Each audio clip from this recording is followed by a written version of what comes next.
Welcome to the 1 Minute Apologist. We interview the world's leading apologists to provide credible answers to curious questions. Brett, talk to us about how we teach youth apologetics. Well, I think there's a number of things we can do. Number one, we have to start young. I think by the time our kids are in 4th or 5th grade, they need to start getting apologetics. They're able at that point to start thinking critically. They're able to kind of grasp abstract concepts. And so we start young. Secondly, we ground them in the truth first, and then we expose them to error. So give them good theology, good apologetics, good worldview, ground them in the truth of Christianity, but then start exposing them to the objections.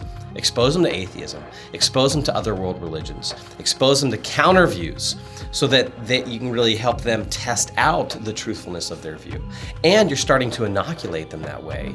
They're beginning to hear first from you and me these objections that are going to be coming their way. And we can actually provide those objections in very strong ways so that when they do get those objections, they're prepared for them.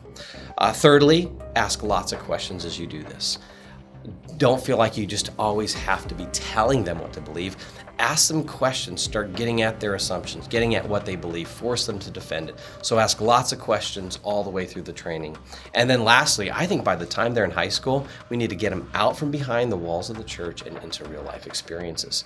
We need to help get them into experiences where now they're using the apologetic in a conversation, ultimately in service of the gospel.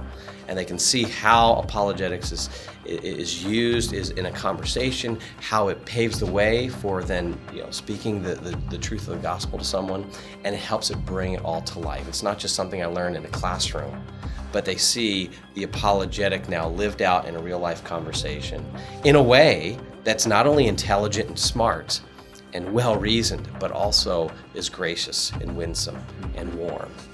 Brett, because this is so important, how much do you think churches are doing this right now? They're not doing it enough. Generally speaking, I would say the majority of churches do not give their students any apologetic training. That's just from my experience, speaking to thousands of students around the country, working with lots of different churches and groups.